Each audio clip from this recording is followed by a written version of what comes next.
And then we have items. Now, items for a lot of companies are very important because they're selling items, they're purchasing items, maybe they're producing items or assembling items and so on. And you will see by looking at an item card, at the number of fields and number of fast steps that we have to enter, that items are very important and also integrated in all the different application areas.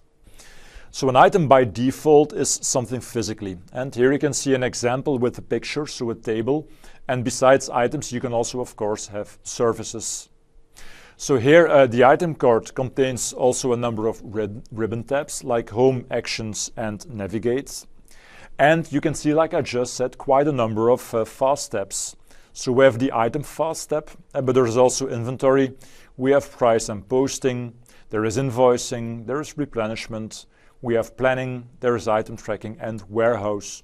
And like I just said, a lot of fields, many fast steps on which we can enter these fields because of the integration with different application areas. Like for example, with replenishment, we can integrate in the production application area. With item tracking, we can integrate with serial numbers, lot numbers. With warehouse, we can integrate with warehouse management and so on. So let's look at an example. So here in the system, I will go to the item list and let's scroll down. And we just saw a table on the overview slide. And in this case, let's use a chair as an example. So for example, the London swivel chair. So by clicking on the item number, we can get the item card. And you can see a nice picture of the chair that we're looking at. And let's look at the different fast steps. So first of all, we have the item fast step, on which I can see the item number, of course, the description. You can block items, and here we can specify whether this is a physical inventory item or a non-physical service item. And then there's the base unit of measure. So an item can have different units of measures, which I will explain in a minute. So let me click on Show More. And here you can see that besides the number, the description, there are a couple of other fields that we can use, like, for example, the GTIN. So this is an identification number that is used in electronic document processing. So it's the global trade item number or identification number that you can assign to an item. Then there is inventory. So on the inventory fast step, you can enter or consult a number of very important inventory parameters.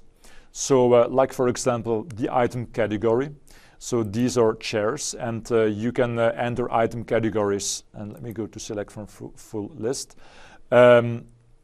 Based on a specific setup. So I can have categories and subcategories like furniture and subcategories or chairs, desks and tables, as you can see here. And also very important, we can consult the inventory. So how many of these chairs do we have on stock? In this case, 305. And you also see that we're expecting 50 because we have 50 on a purchase order. And we need to deliver 18 because we have 18 on a sales order. So this will give you a first idea of the item availability. But of course, you can get more detailed information on availability by going, for example, to one of the availability overviews. So if I go to Actions, if I go to Navigate, you can see that we have a number of availability overviews, like the availability by event, period, variant, and so on. That will give you more detailed information on the availability figures of an item. Now, also very important, price and posting. Because an item has a cost price, so here you can see the unit cost. But of course, an item also has a sales price, which in this case is the unit price. Now in trade, the course trade, you will also see how to set up special prices.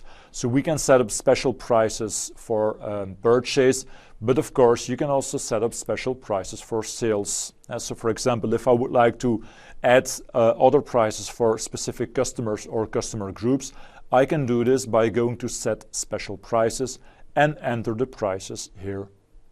So again, this is covered in detail in the course Trade in Microsoft Dynamics NAV. Then let's go to replenishment. Let's go to invoicing. On invoicing, again, you will see important data such as the standard cost that we use, the sales unit of measure, and so on. And I just mentioned that you can assign multiple units of measures to an item. So an item can have a base unit of measure, but you could sell the item in another unit of measure. So I could say, for example, that besides the sales unit of measure, I would like to create a new one, because we keep these items by piece on stock, but we're selling them by box. And in a box we have 12 of these chairs, for example, you see.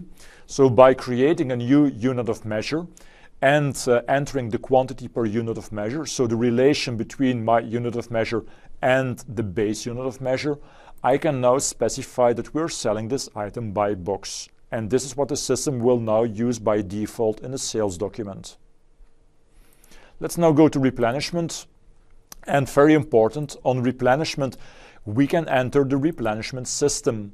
So how do we want to replenish this item? By purchasing it, by producing it, or by assembling it? And so this is very important because this will define, when you run a planning, what the system, so which type of replenishment order the system will suggest. Now, based on the system that we select here, we can enter purchase information such as the vendor number, the vendor item number, and so on.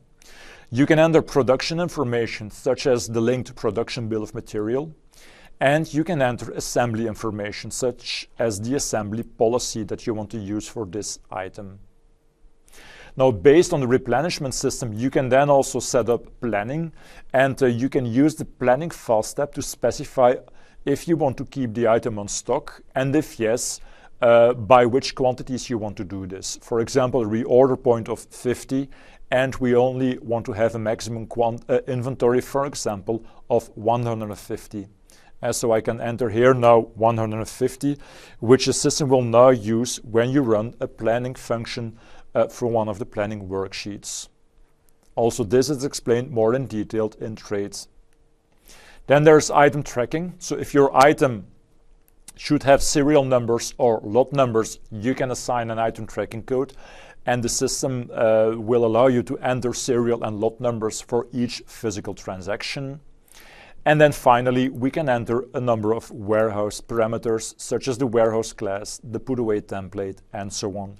But this is only if you use the item in warehouses set up for warehouse management.